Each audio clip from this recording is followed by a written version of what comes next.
Dear audience, today I would like to present my two projects that helps to explore the relationship of acute pancreatitis and cancer. My name is Jimin and I'm currently a second-year PhD student at the Center for Translational Medicine, where my vision is to improve the prognosis of cancers. To achieve this, my current mission is to explore the relationship of acute pancreatitis with cancer. So I have two projects. My first project mainly focuses on the relationship with pancreatic cancer, whereas in my second project mostly focuses on how the cancers can affect the outcome in acute pancreatitis patients.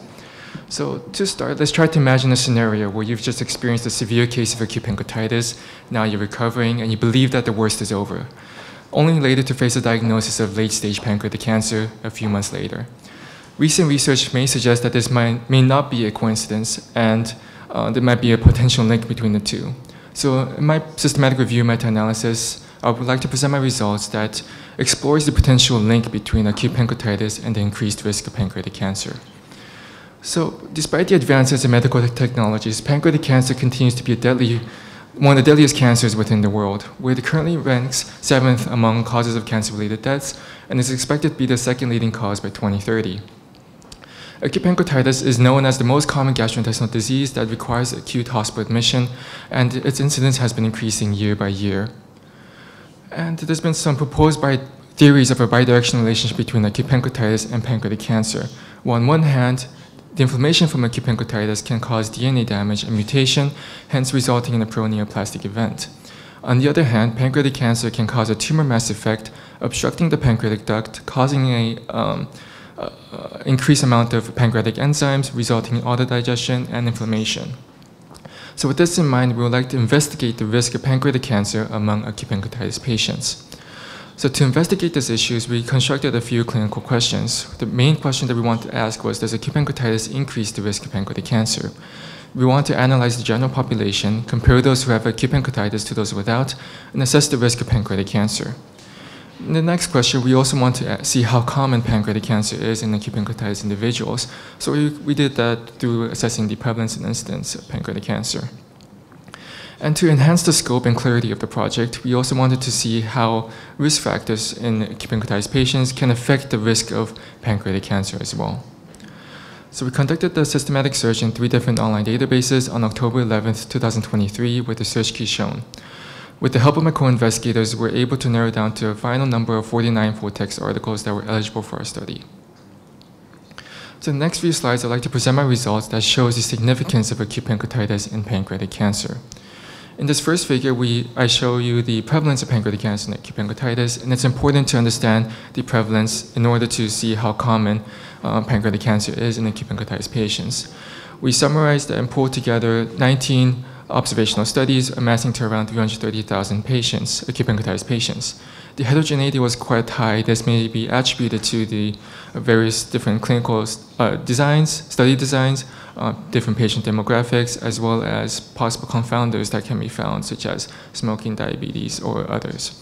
So we found a pooled prevalence of 0.02, which tells us that 2% of individuals with acute pancreatitis were also found to have pancreatic cancer at a given time point. While this number may seem low, it is clinically relevant due to the fact of the poor prognosis of pancreatic cancer and the chance for it being missed when acute pancreatitis may occur. In the next figure, we assess the time-dependent risk of pancreatic cancer after acute pancreatitis, where on the x-axis we see the time after the initial acute pancreatitis episode, and the y-axis we see the risk rate of pancreatic cancer. And as you can see on the graph, there's a gradual decrease in the risk of pancreatic cancer as time progresses, where the highest risk of pancreatic cancer was found near the episode of acute pancreatitis.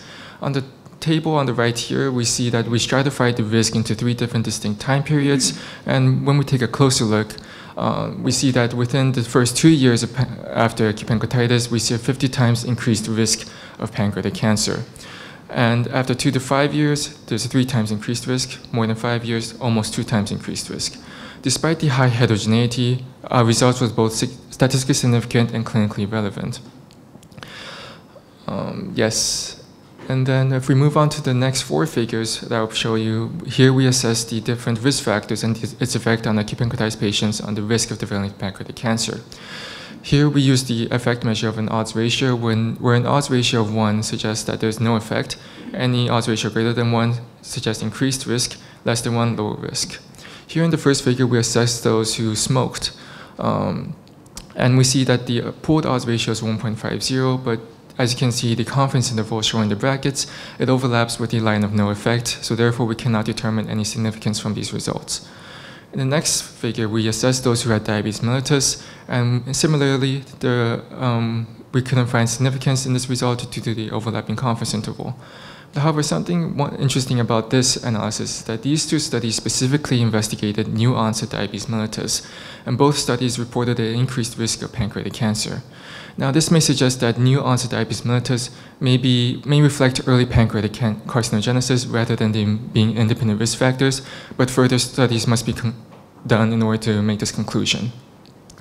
In the next figure, we assess the effect of chronic pancreatitis or subsequently diagnosed chronic pancreatitis after acute pancreatitis. And we saw an pooled odds ratio of 3.54. Now, as you can see, the confidence interval does not overlap with the line of no effect. Therefore, there is statistical significance and also clinical relevance, as there is a 250% increased odds of pancreatic cancer. Now, this may suggest that acute pancreatitis, progression to chronic pancreatitis, may suggest actually a step in the carcinogenesis of pancreatic cancer. In figure 6 here, we assess those who had alcoholic acute pancreatitis, and we see that the pooled odds ratio is 0.28, and we cannot determine the significance due to the overlapping confidence interval.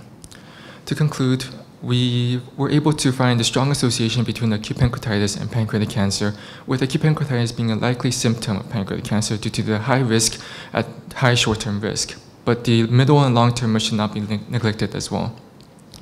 And also chronic pancreatitis, patients who develop chronic pancreatitis or is diagnosed with chronic pancreatitis after acute pancreatitis needs to be monitored carefully.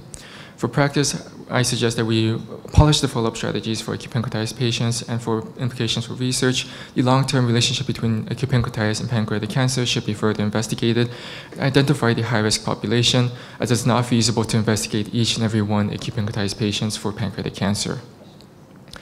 So we had submitted the article to American Journal of Gastroenterology. After a month of review, they recommended the transfer to the clinical and translational gastroenterology, which is currently under review. So in my second project, I want to focus on investigating the effect of pre-existing malignant tumors on the outcome of acute pancreatitis, and this will be a registry analysis.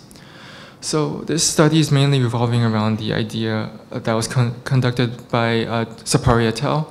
Recently, and they did a prospective cohort of 2,608 acute pancreatitis patients, and they assessed the mortality rate in these specific cohort. And they found that the in-hospital mortality rate was 3.5%. And interestingly enough, they also investigated the post-discharge mortality rate, which was found to be 14.3%, which was almost quadrupled. And they further investigated the discharge mortality rate into 3 different distinct time periods and also the causes of mortality. And these were into less than 19 days, 3 to 12 months, and 1 to 8 years after discharge.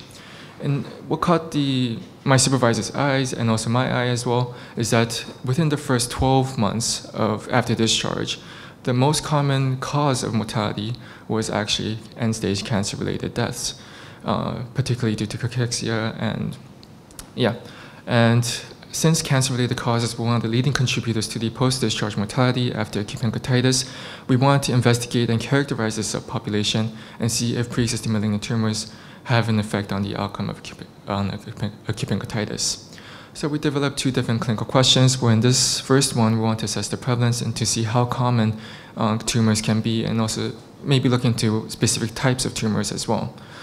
And the second clinical question, we want to see how these tumors have an effect on the outcome of acute pancreatitis, specifically more clinical outcomes, such as hospital mortality, ICU admissions, complications, local pancreatic or organ failure, also assessing the length of hospital stay. And if we can identify these factors, then we can also provide a close monitoring system for these patients in order to provide much better care, intensive care, and also treat these patients accordingly. So I've received the final data table just a few days ago, and I'm working on cleaning the database and also checking the quality of the data. So to summarize, I have 2 projects that revolve around the relationship between acute pancreatitis and cancer. My first project focuses on pancreatic cancer, where my second project focuses how cancer can affect the outcome of acute pancreatitis. Regarding my additional activities, I'm due to lack of time, I would like to mention that I'm a scientific methodology supervisor here at CTM, where I'm teaching and guiding 11 PhD first-year students in 3 different fields. I had the opportunity to shadow Nobel laureate Dan Shechtman this past April, and I will be also the first-year coordinator here at CTM this coming fall. And to end, I'd like to quote Marie Curie, where she says, "Nothing in life is to be feared. It is only to be understood. Now is the time to understand more so that we may fear less. Cancer is a terrifying disease because its nature is poorly understood. With my studies, I hope that we can understand the nature of cancer better through its association with acute pancreatitis." Thank you for your attention.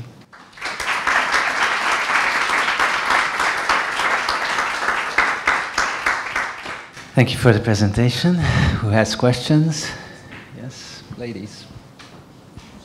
Hi, congratulations. I wanted to ask you something about the first project. So I'm a diabetologist, and you said something about the newly diagnosed diabetes related to a pancreatic cancer diagnosis, probably.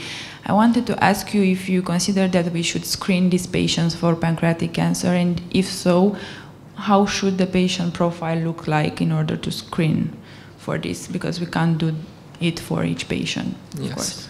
If you read something in the articles, maybe. I think it's kind of too preliminary to have strong conclusions about this, as not enough studies were included for the new onset diabetes mellitus. Based on the results, I think it should be recommended to do these, to screen new onset diabetes mellitus within patients who had previous acute pancreatitis, because this can be a sign for possible pancreatic cancer, and as we know, pancreatic cancer causes detrimental effects on the pancreas, which can affect both exocrine and endocrine functions. So I think it could be a possibility, but I think we should conduct further studies regarding this topic. Thank you. I also have a question. First of all, thank you for your presentation. I was wondering is there any other reason for the high risk of pancreatic cancer in the first 2 years after the episode of acute pancreatitis, or is it just because this can be a sign or a symptom of cancer? Yes, I think there can be some bias with this, because when patients have an acute pancreatitis, then they're more closely investigated. So more imaging is done, more patient care is also done. So I think there might be a chance of more pancreatic cancer being discovered during this time period. Thank you. Yes. Can I just ask you whether there was any connection with the etiology of pancreatitis severity in case of the first study, so the pancreatitis and the cancer relationship? Yes, we tried to look for data regarding it, but it was difficult to find data regarding that specifically. And I don't think it could be a possibility that severity could have a possible link to it, maybe possible link to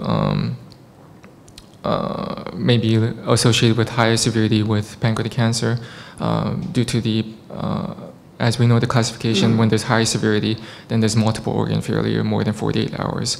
So pancreatic cancer can possibly lead to multiple organ failure depending on where it metastasized to, and also the heavy toll it has on the body as well. But unfortunately, we weren't able to investigate this issue. So there's also no data on the etiology of the pancreatitis? Only for the alcoholic, but as we saw in the odds ratio, it wasn't quite significant. But there has been some studies that I've read that they should investigate idiopathic pancreatitis, since we don't know what the cause is, and there might be a possible pancreatic cancer dormant, even though if it's really small and not detectable by the imaging. So therefore, then it can be idiopathic because they can't find the cause for the pancreatitis. Okay. Any questions? Well, on a personal note, I lost a collaborator of 20 years, Walter Hallang, you may remember him, who had an episode of severe acute necrotizing pancreatitis, never recovered, and after a month it turned out it was a pancreatic cancer that eventually led to his demise. Do you have any information about the localization of the tumor? We always assume that tumors in the area of the papilla, because they block the pancreatic duct, may be the cause of pancreatic cancer. Yes. And so it's misdiagnosed. It's initially the cancer that then leads to pancreatitis, and the cancer only comes out later. But that may not be true. It could be cancer in the tail of the pancreas and you just can't see it, and all this necrosis. Did you learn from all the papers you screened whether there is any preference of localization in these cancers? For the studies that they report to the localization, as we know, the head is the most common, so there can be some bias in that, since most of the cancers occur in the head. So it's difficult to say for sure. Very good. What was the other question? Yeah, could you show us the slide again where you see in what year the odds ratio? You had odds ratio after discharge, where you said after discharge and then within the next year. Yes. Oh yeah, the one before. Yes, this is the one. So within the first 24 months, the odds ratio is 53? Yes, the hazard ratio. That is pretty amazing. But the overall number is only 2%, right, in all pancreatitis cases. But 60 month 3.1, and then it goes down. It's a little bit like new onset diabetes, where in the first year you have a very high odds ratio, and in a non-obese adult, and then after that 1 or 2 years, it's completely gone, the risk, and this is almost what you see here. That's pretty amazing. Did you look, well, you studied other people's publications, but you have a large cohort of patients yourself with acute pancreatitis. I don't remember you showing us, how many cancer patients did you find in the follow-up of the Goulash trial or your own trial? Actually, this study was conducted by another colleague at the Pancreatic Institute, and they found the prevalence of idiopathic pancreatitis to have 3% of pancreatic cancer. So 3% of idiopathic pancreatitis had pancreatic cancer. Idiopathic acute? Or yes, chronic, acute. Because acute. you show, you reproduce the risk of chronic pancreatitis, but that's idiopathic acute pancreatitis. Yes, yes. And when you add the alcohol and gallstones? Not as high as the idiopathic, unfortunately. Yeah, but any? Yes, there was some. Okay. Yeah. Okay, thank you very much. Thank you. Can I ask something regarding this result? What was the method of the follow-up and the frequency of the follow-up of these patients? The follow-up time differed very significantly between the studies. A lot of them did not show uniform follow-up periods. Some reported months, some reported years. Most of the studies, all these studies were prospective studies, cohort studies, and they followed them up year by year. So, I'm not. Do you think that maybe the follow-up was stricter in the first 2 years? That's the explanation for the higher. Let me just show you the individual forest plots. So here's the short-term risk, and we see that the follow-up period is not quite uniform. Some reported 0 to 2 months, some reported 0 to 12 months, some reported 0 to 24 months. So of course this can affect the results significantly, but it does show that there's a high significance in the short-term risk of pancreatic cancer. Thank you. Yes, thank you very much for this nice presentation. I would like to ask whether there is any difference between the mutations maybe or something else in pancreatic cancer before acute pancreatitis or after acute pancreatitis. Do you know from the literature any of these kind of studies where they compare the pancreatic cancer which was followed by acute pancreatitis, or when the acute pancreatitis was before the pancreatic cancer? So whether the acute pancreatitis can cause some specific changes in the cells. So it's really difficult to conclude a causality relationship between the two entities when you're only analyzing these case controls or observational studies. Usually when you want to determine causality, you have to do some sort of randomization procedure in order to do so. But it's very difficult to determine whether acute pancreatitis causes pancreatic cancer, whether it's through mutations or through severe inflammation. That's actually one of the main reasons why the American Journal of Gastroenterology didn't want to publish our material, is due to the fact that we did not have a strong conclusion on the relationship between acute pancreatitis and pancreatic cancer, which is almost impossible to make based on the observational studies that we had. Okay, thank you very much. And just a short question.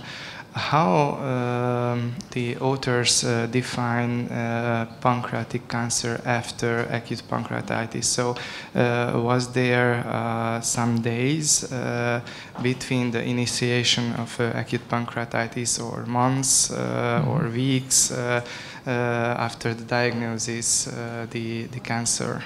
That's a very interesting question. The studies did not report the time interval between the initial diagnosis of pancreatic cancer, acute pancreatitis, and pancreatic cancer. As we know, in the hospital, it may take weeks to get a reading on the pathology. So it wasn't exactly reported, but that's definitely a possible confounding variable within this analysis. One small question about, if you go back to the slide where you showed the follow-up time, so I realized that the heterogeneity decreased if the follow-up time increased. So first you have a heterogeneity of 95% if the follow-up time was 24 months, then less to 39%, and then 0%. Any potential explanation behind this? That's a very good question. I think from what I could see, well, this is a statistical heterogeneity based on the numbers that were provided. Despite the low number of the I-squared, we still see a wide confidence interval for the I-squared as well, which can suggest that there's high heterogeneity, but you're right that the heterogeneity does decrease as the year progresses. It can be due to the lower number of follow-up patients at risk, making them more uniform, the data, which results in a more uniform effect measure as well. All right, and are these the same studies, like the 5 studies? Are Yes. the 4 studies including among the 5 studies? Actually, So, I believe so, yes, yes, yes. all right, thank you so much. Thank you. Any more questions? Yes, one question there. Hi, I have a question. I know you didn't analyze in particular for that, but when you were reading the literature, did you find any particular inflammatory cytokine that would be elevated, suggesting a pro-tumoral effect or something like that? Unfortunately, I did not look into cytokines, nor did these studies report any data regarding the cytokine levels as well. So unfortunately, I cannot answer the question.